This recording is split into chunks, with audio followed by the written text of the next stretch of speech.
Be proud of yourself. No one's in your corner the way you are for yourself. And a lot of people have insecurities and some are envious. Don't wait for people to clap for you.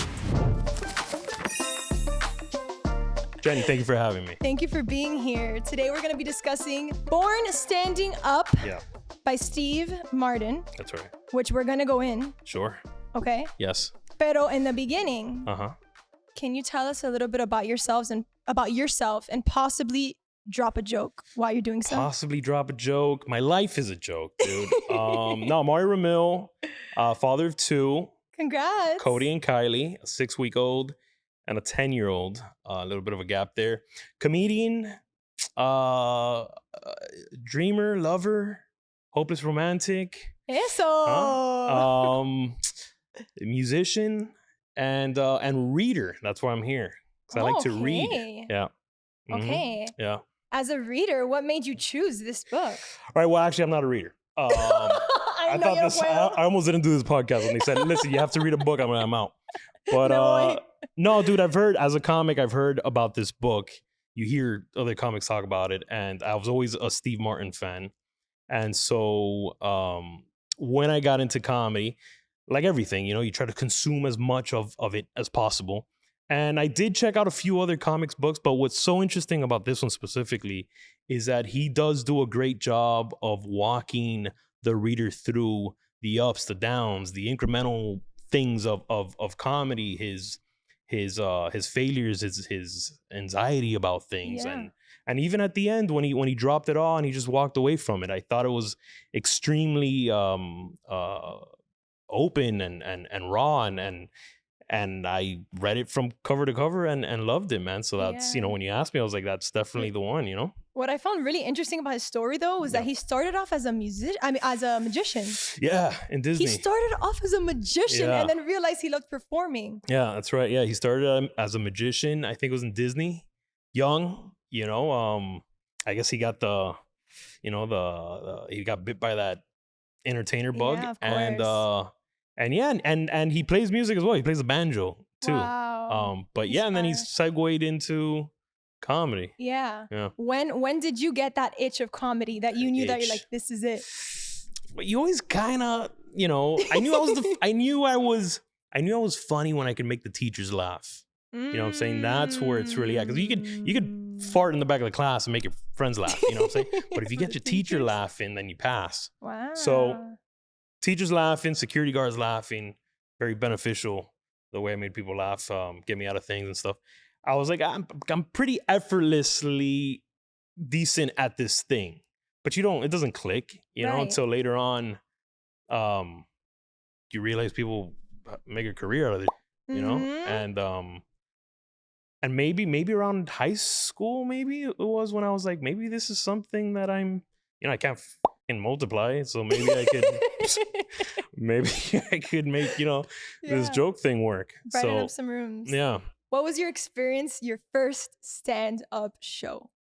Okay, so I was working at the state attorney's office. Oh. Right. Yeah, kind of a Superman Clark Kent thing going on there. And so by day, I was at the state, did that, cubicle, gray walls, real kind of depressing work. I worked in the domestic violence unit, did that for about 7 years. And then at night, I'll tell jokes. So the duality of that was jokes, just jokes. No, I stuck to jokes. Okay, got it. Primarily, but not exclusively. Okay. There's some jokes in there too. Okay, good. Sorry, Mom. I'm sorry. So I called. I Googled. I didn't know what I was like. Dude, am I gonna be a detective? Am I gonna be a lawyer? I don't know. I'm in this environment, but I know I do comedy at night, and that's something I really want to do, but it feels so far away, right? So I just Googled how to get into stand-up. How do you even get into that? Right. And one of the first articles was do an open mic. And I'm like, I thought open mics were like for slam poetry and all this. Yeah. And I was like, okay. So then I clicked on it and I'm reading and it says, call your local like improv or whatever. So I was like, oh, that's right. They do come here and do. So I looked up Miami Improv at the time. It was at Coconut Grove. I don't know if you remember that. And so I called this guy. Shout out to Mike Cintron. He's still doing comedy. I called him. little kind of Joe Pesci, like hyper, picks up. He's like, yeah, hey. I go, I'm nervous as shit. I'm in the transportation car outside of the state. I'm like, hi, super trying to be professional. Hi, sir. I'm looking into getting into comedy. He's like, how much time you got? I'm like, I don't know, 5 minutes. He goes, all right, if you bring 10 people, I'll give you 5 minutes on stage, 2 drink minimum. I'm like, all right. He goes, Wednesday, 9 p.m. Click. That's it. Like, wow. I just did it. Yeah. So I'm like, oh, I might do this for real. Get 10 people, family members. It was a Wednesday night, I think it was. And we went down to the Improv, and I was one of the last ones, I think. They put me on. And up until that point, all the comics I would see, all the YouTube clips and, watching all these comics talk about comedy and their first time, they bombed. They didn't do well. So I had that in the back of my mind. I'm like, maybe I will eat on stage. That's okay. Yeah. Like I prepared myself for that. But then I went on and I did pretty good. Hey. And I did pretty good. I didn't bomb. Now when I look back, it was horrible. But at the time, I'm like, I got laughs. And then the second time I did it, I, without knowing, entered a contest, a turkey contest at the Fort Lauderdale Improv where the Hard Rock's at. I just was signing up for another open mic. And when I went, there was all these people and there's all these comics that have been doing it for years. And so I was like, oh. And they're talking about how long they've been doing it in the green room. I'm like, oh, I'm gonna bomb. This is when I bomb. And then I won. I won the contest. This was my second time doing stand-up. So I'm like, maybe there's something here. Yeah, maybe there's something here. Yeah. And then the third time I bombed and I want to kill myself. Yeah, it was the worst. Because you go from that high. Tell us about it. Yeah. It's wild. It's wild because up to that point, I had no reference of when you suck. I knew it was coming. So when was the first time you bombed a performance? Probably like third, fourth time. Back at the Fort Lauderdale Improv. What happened? You know what it is? A lot of people, you sign up, right? Jenny, the mom, everybody, David at home with no pants. There's like 20 comics, but everyone brings 10 people. That's how you get on stage. So then what happens is as you're going on stage, most of those people, once I've been sitting here for an hour, I can see Jenny, I'm your friend. You do your set for 5 minutes. Now let's get the out of here. So the crowd starts kind of leaving. I was the last one. It was like 12 o'clock at night. I got there like at 8. So by the time I went up, there's like 4 people yawning here, some girl on her phone over there, some drunk guy here masturbating, and I'm just up there like, hey, you guys ready? And they're like, you, dude, like. And so I tried my jokes that have been working, They've been working to a huge crowd of mostly people I've invited. And so that was the first time I remember doing, and I was very physical too. I remember doing like this like joke where I was like kicking or something, and usually at that point, it got a laugh, so it was okay that I was physical. But I did that weird kick to no one. It was just silence, and I felt it. Yeah, I was like, ugh, what are you doing, dude? It was so awkward. And so that was the first, like, real, like, time that it came in, and you drive back. You're like, this ain't, it's not worth it. You suck. Yeah, you start getting in your head. Yeah, absolutely. Have you ever had a moment in your career so far where you're just like, I can't do this anymore. I don't believe in myself. Driving over here. Yeah. All the time, Jenny. Are you kidding me? Almost every time I get on stage. By the way, before we go any further, I did bring you something. You brought me something? I brought you something. Now, I want to say this isn't easy to do. Yeah, hold on. Look, I got you. Hold on. This is an easy thing to do. I've had a podcast before, and you're persistent. You're good at it. You're a great host. I've seen some of your episodes, and I looked through your Instagram, and so I want to bring you something. I stopped by the antique store here. I love antique stuff, by the way. It's real cool. So I stopped by the antique store, and I brought something that I think represents you and what you're doing. Justice League Wonder Woman comic book. It's also a reading podcast, so here's a comic book for you. I can't with this. Justice League and Wonder Woman in the front. Guys, look at this. Powerful women. Something you can read. There you go. That's for you. Wow, thank you. Absolutely. So Steve Martin, right, talks about how his career was 18 years, 10 years, was him grinding, learning. Another 4 years was refining, and another 4 years was having wild success. Right. What do you believe in practicing your craft versus overnight success? Dude, the more I talk to people, meet people, successful people, I don't believe in that overnight success thing. I don't think that's crazy. Yeah. That's crazy. Like, the more you hear people say that, you do hear people say that, but then it's an overnight success 20 years in the making. You know what I'm saying? It's when you find out about them, but they've been doing this for 20, 30 years, you know? Yeah. And again, going back to Steve Martin, that was cool that you quoted that, because it's true. Like, it was 4 years grind, 4 years developing, 4 years doing this, 4 years doing that, and then eventually he was Steve Martin, you know. And that's a extremely important lesson, because I know when I started, I was like, man, if I just do a few shows here or there, you know, I'll get picked up by in Univision, and then I'll be me and Don Francisco having No, nobody cares. Nobody cares until everyone cares. You know what I'm saying? And no one's coming. I thought people were coming. No one's coming. You create and they come. You start realizing that the more you create, the more you put out there, you know, the more people start paying attention. And not immediately. It takes time, you know, but like him, you know, and again, as a new comic, reading that book was so important to me, because it didn't go from, and this is one of the most valuable things about the book, is that it didn't go from, hey, I started doing stand-up, now I'm doing stadiums. Like, what happened in between? Like, did you get depressed? Did you stop doing it for a while? What was the trajectory to get from a coffee shop to a stadium? Yes. You know, and he does detailing with a lot of anxiety in his head. I'm constantly in my head. I'm infamous for that. People, you know, comic friends and stuff will see me backstage and I'm just not there, you know, and they'll come and be like, dude, get out of your head. Like, you're going to kill and this and that. And it's not until I get on stage, and even at that 10, 15, 20 minutes in, where I start kind of feeling comfortable. And then when I get off, it's such a drop that I'm never there, you know? Like my girl says, you're just never here. No. but I'm never, I'm never really mentally there, you know? And that's something I'm practicing more of, you know, being present, taking it in. Right. You know, I've done huge shows where it doesn't feel like it's like an out of body thing. You know, I don't feel like I really did it. You know, I can relate to that. I'm sure as an entertainer, as a dancer, like, you're like, did I just really dance for 9,000 people, 900,000, whatever? For sure. I've done 90-minute shows and I get off stage and I'm like, what just happened? Like, my body feels I did something, but you're sore. It's all a little blur. Yeah. You know? That's true. And it's a lot. And I'm glad that you talked about that experience of the highs and the lows. Yeah. Because a lot of people go to concerts or they go to shows, they see you perform, and they're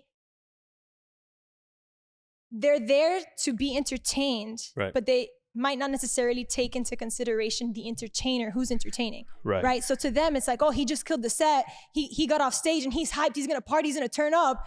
And sometimes it's like you just finished being on stage, taking in all this energy, and you're like, whoa. You get off stage and then you wake up the next morning and you're like, wait, where's all that energy? Where did all those people go? What's happening? Yeah, that whole balance is very, very hard. What are you doing there? Yeah, I'm snapping. Are you snapping? Damn, I got snaps. All right, dope, dude. By the way, do I look like Fat Spanky with this hat? This was a fashion choice I made last minute.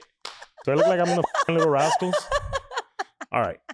Just want to get that out of the way. Let us know in the comments what you think. Let us know in the comments. Don't do that. I already have too much negative. All right, let me know. If not, take it off. God damn it. You like it? Okay. God damn it. It adds character. Do you think so? Yeah, I look like a lesbian paper boy. All right. A paper boy. So, I don't know what's happening. I'm sorry. What was your question? I don't do well on podcasts, on long form stuff. Yeah. The highs and lows. The highs and lows. Yeah. So, yeah, it's tough. It's tough because, you know, you want to do well. You want to, put on a good show. For me, early on, I started getting, because of the power of social media, I started getting people, I feel, to my shows that saw me on social media and now wanted to come and see my stand-up. And I don't feel like maybe at the time, and to this moment, I don't feel like I'm really fully ready, you know? But at the time, I had people showing up and I was still kind of working on doing stand-up. I didn't know how to really do it, you know, but they saw the characters on online and stuff like that. So that started with me. You know, I started thinking like, they might not think I'm as funny as I am online, and that still has had a long effect on me. To this day, it's like imposter syndrome. You know, people stop, hey, can we take a picture? And they're excited. And, yeah, I'll take the picture. And then after I'm like, why do you want to, you know, on stage, and I hear the cheers, and it's always, I'm always in my head about everything. And it's a little exhausting. When was the first time you felt acknowledged by one of your parents? By my parents? Yeah. My mom still doesn't even know what I do, but I think I had, so early on, I had a big show at the Magic City Casino in the arena part of it. And there was like 500 people there. And that was early on. And she doesn't come out too. That's why it's so cool to see your mom here. And that's so cool, that relationship. And I have a bit of a complicated relationship with you know, my parents, but she's always wanted the best for me. And so that's why when I kind of merged into comedy and kind of started following that, niño, estudia, this is cute, but study, you know, go to Miami-Dade. And I think the first time I felt that she felt that it was like, oh, this is real. Yeah. Was at that show, at that Magic City show, when I came out and you had 400 something people, 500 people like cheer and and there was a line to take pictures after, and I could see her taking that in, you know. I would look, she was sitting in the back too, and I could see her like watch me pace back and forth on stage and just kind of like, damn, this, you know, okay, so he's doing something, you know, that's cool. I could see her processing the whole thing, you know. So I would say that time. Wow. How old were you? 23. So what would it look like if every time you stepped on stage, you remembered that feeling?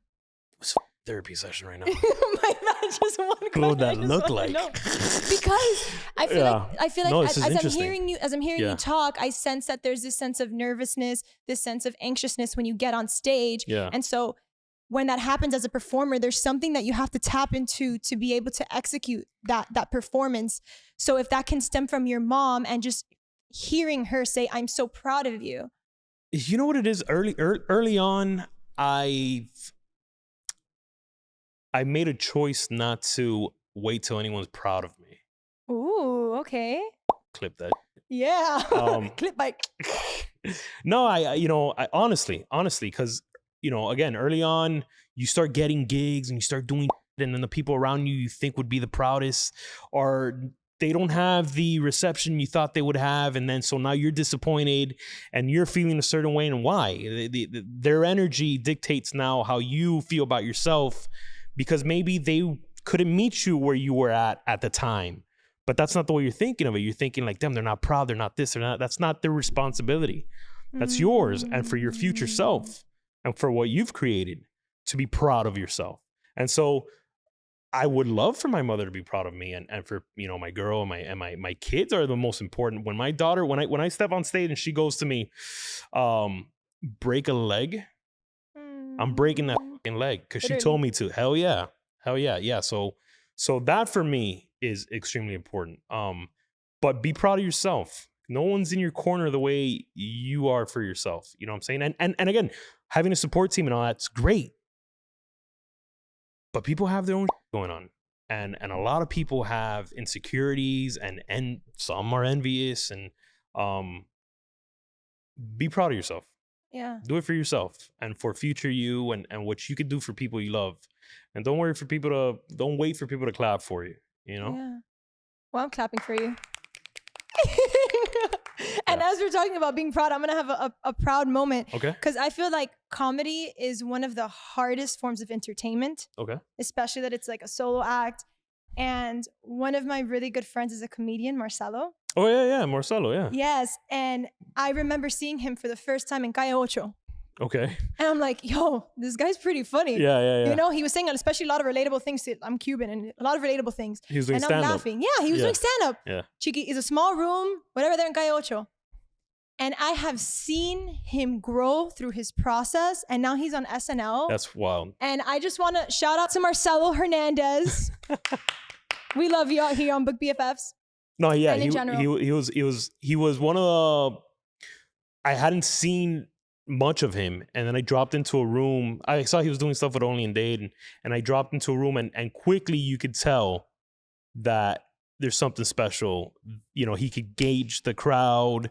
He was real young too. Yeah. And to have that confidence, like even me, I'm looking at him like, that's my confidence up. Heck yeah. And see where he's gotten, that's amazing, you know? Yeah, so shout out to him for real. For sure. But yeah, as we're talking about proud and stuff, I wanted to share some proud light on comedians, because I feel like people probably see you online and meet you in person and think like, hey, make me laugh. Mm-hmm. Not realizing you're human and you have your own things that you deal with.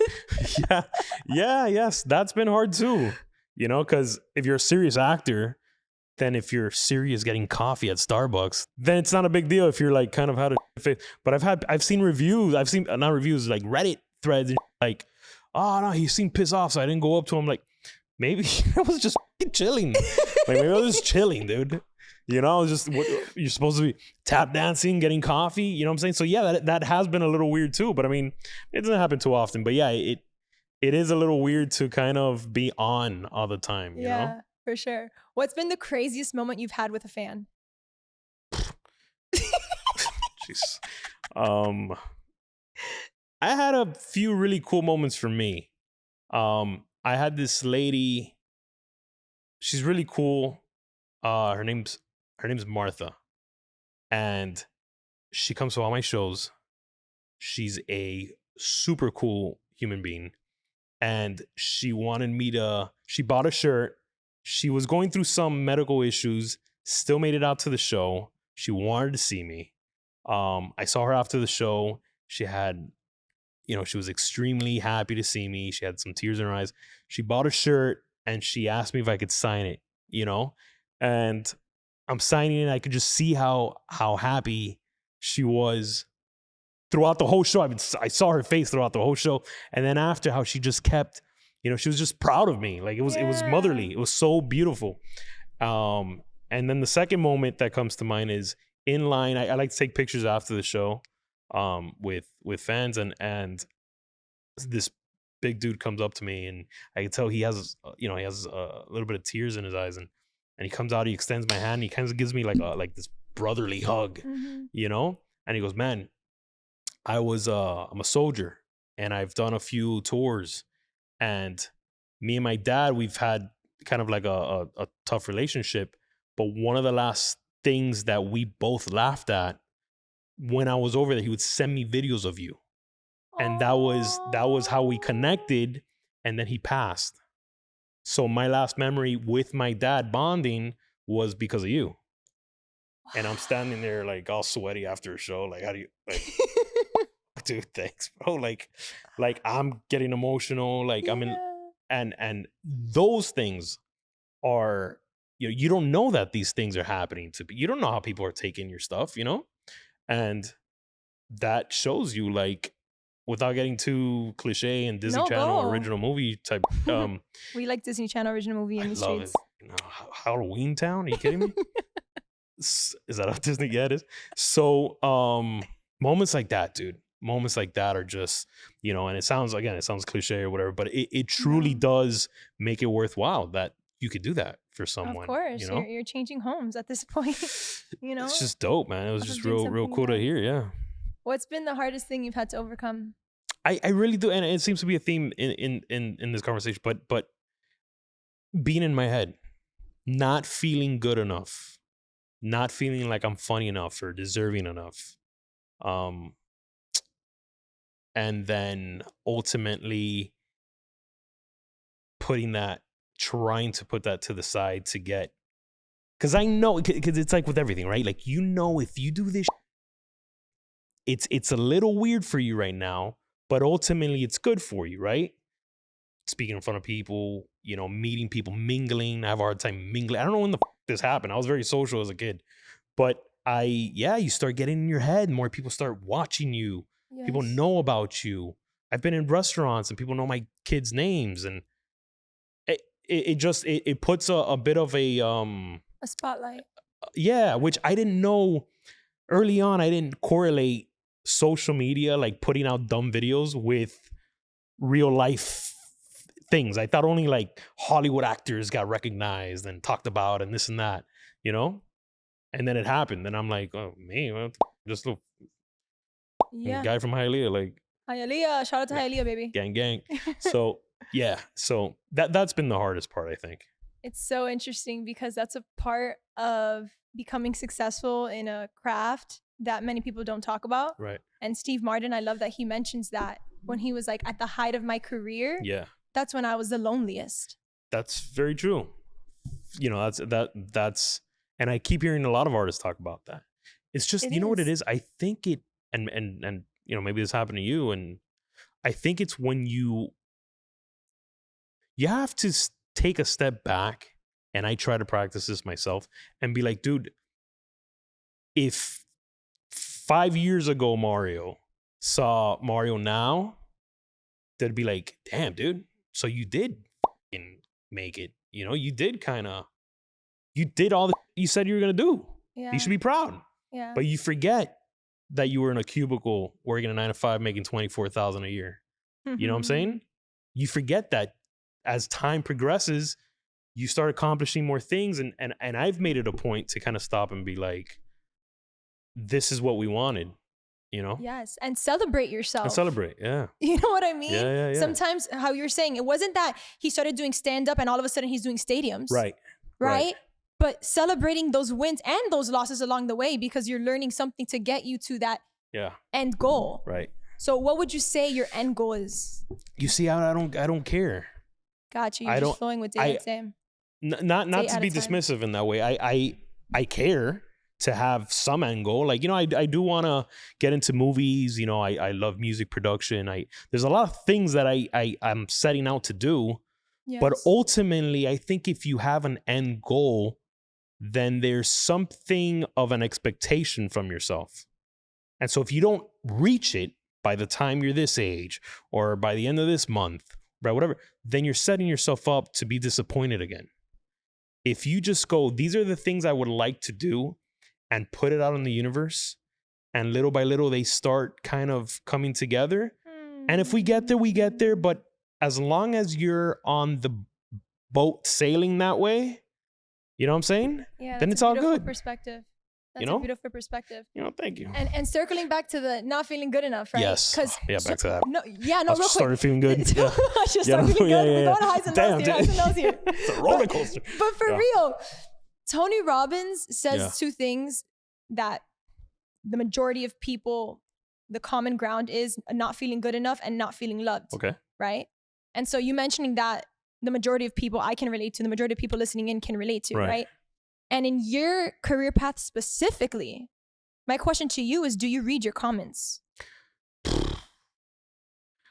I'm trying to do less of that. Okay, good. I Googled myself the other day. That was horrible.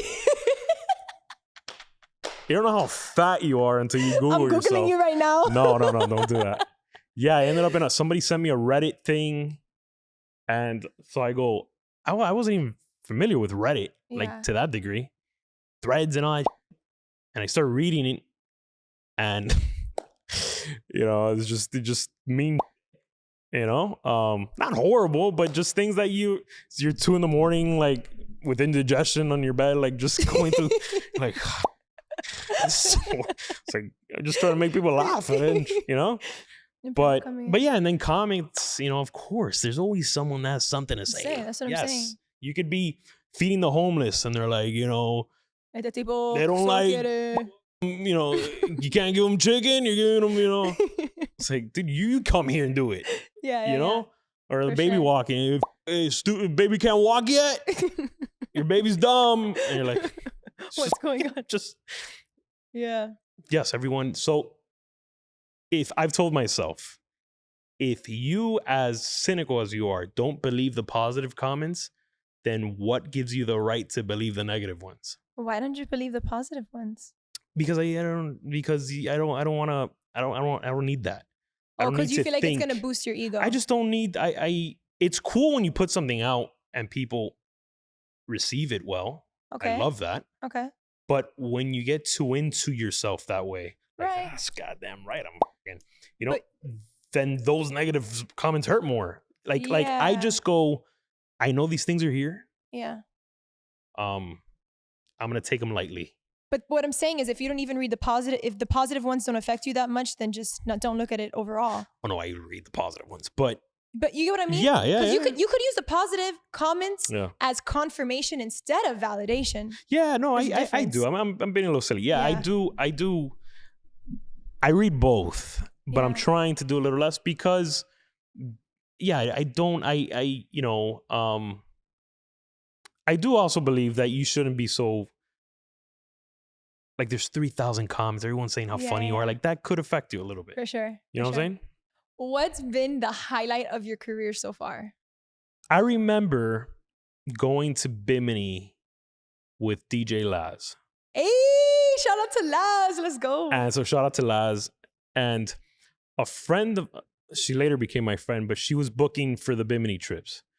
Excuse me. And she came out to a bar I was doing some show at.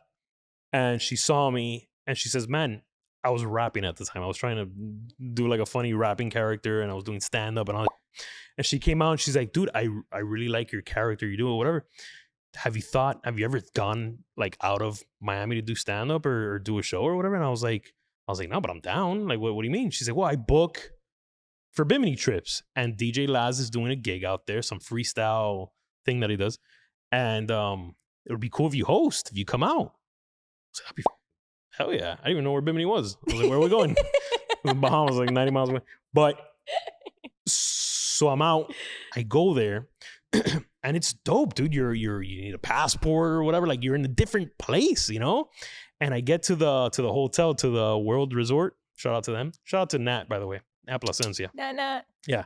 And I get there and I see in the hallways, I see DJ Laz's face with the impose with the DJ thing, and then I see DJ Lazarus now, whatever, and I see like Mario Ramil on the little thing or whatever, and I'm staring at that. I was like, damn, that's dope. You know what I'm saying? Like that's so cool. Like I go look, and I told myself, I said, next time I come out to Bimini, I want to be the guy on the poster. I gotta be that guy on the poster. And so 5 years later, last Labor Day, I had my first show in Bimini. Let's go. Dude. Yeah. Let's go. Yeah. Shout out to everybody that came.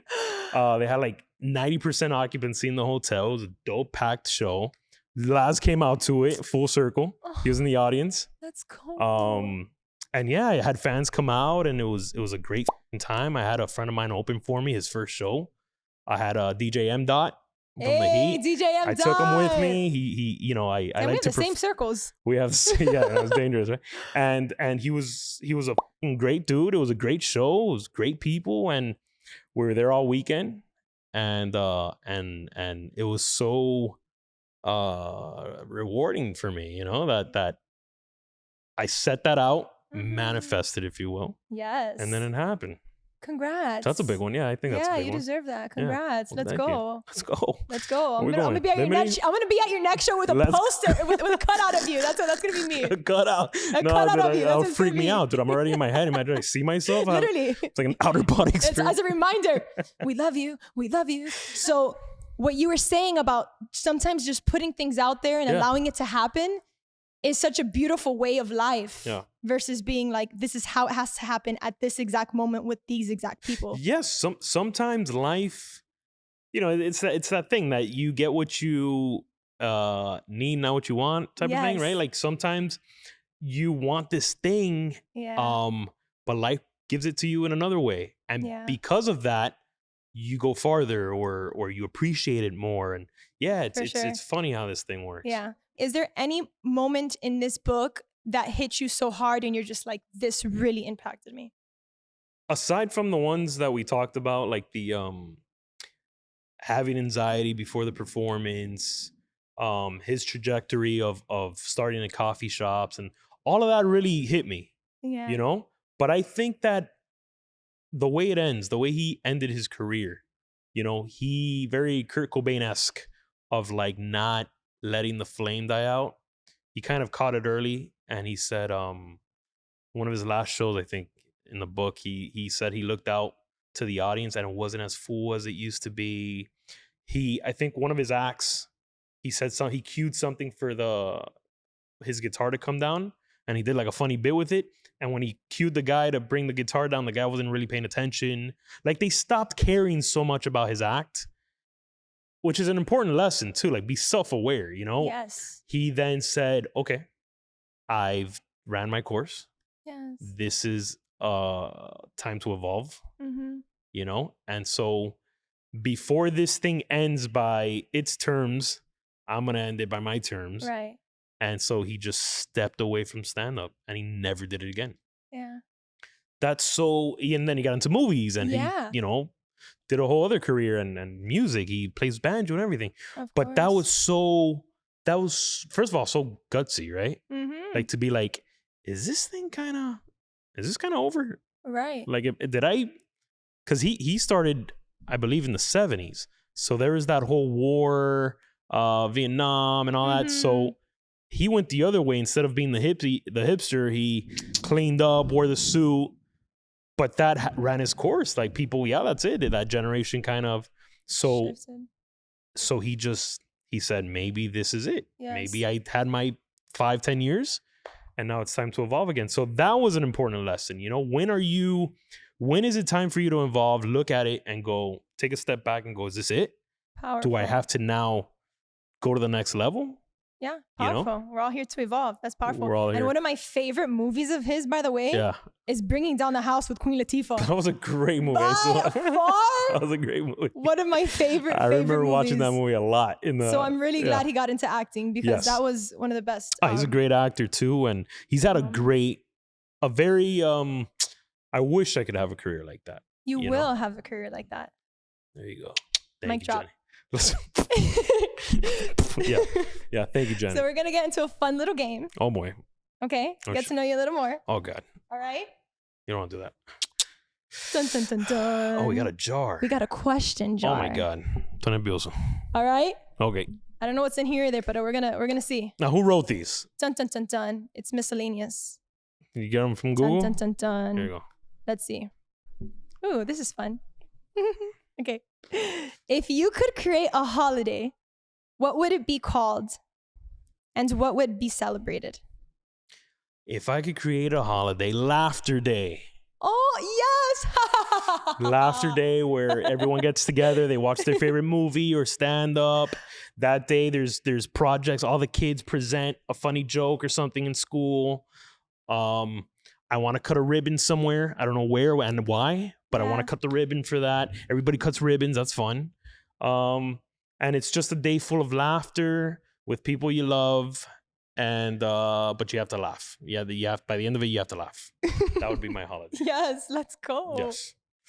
What's your go-to karaoke song? And you have to sing a snippet of it right now. Just a small town girl. Hey. Living in a lonely world. Hey. Took the midnight train going. Well, you mouthed. Was that for the? I know, because I don't want to. Oh, everybody. Anywhere. What is a word of advice for the younger generation? Keep going. Clap for yourself. And make sure you get on the Book BFFs podcast with Jenny Valdez. Hey. Yeah, there you go. I love that. Yeah, dude, I made it for you. Wow, Mario. Thank you. This was awesome. Yeah, I appreciate you. Where can people find you? Usually in an alley. Doing what? Just pissed drunk. Okay, I thought you were going to say some other things. I was like, no. Baby, I'm number 3 on the way. No. The boys coming through. No boys. The boys swimming? Two's enough. No. You got them swimming? Two's enough. But no, I'm on social media, Mario Ramil comedy. I'm working on a movie. Shout out to Ruben Rabasa. And Vicky, Vanessa. They wrote Amparo. They did the Amparo where I'm working with them, and Gabe Verona. Dev Verona on a movie soon to come. But you can check all that out at MarioRamil.com and Mario Ramil Comedy on all the social media stuff. Awesome. Congrats. Thank you. Tell us your best joke. My best joke. I'm going to do one that my daughter really likes. Okay. What do you call a sleeping T-Rex? A sleeping... A dinosaur. Thank you. That's $1 million joke right there, baby. Thank you very much. Thank you. A dinosaur. Yeah, she likes it. Give us on that one. Yeah. Shout out to your babies. Shout out to Kylie and Cody. So there you have it. Just finished wrapping up the episode with Mario. Make sure to check him out, give him love, support him, and make sure to check out his next stand-up comedy at a city near you. All right? If you love this book, love this conversation, make sure to click the link in the description below to get Born Standing Up by Steve Martin. As always, make sure to like, comment, and subscribe, and let us know your favorite part of this episode, as well as dropping your favorite joke in the comments. All right? And look at this beautiful little comic book I get to read and sleep with that night. It's my new baby. Thank you, Mario. You're welcome. Very welcome. Turn the page and we'll see you on the next one. Shout out to our sponsor, Local Cold Brew Coffee. Strangers, up and down the road, somewhere in the... That one. That was epic. Thank you. What would be yours? Come on, Daddy Yankee. Yo no sé mañana, si estaremos juntos, si cerca va el mundo. Damn, dude. Yo no sé si soy para ti, si serás para mí, si lleguemos a amarnos, odiarnos. Come on, dude. Phenomenal. So good.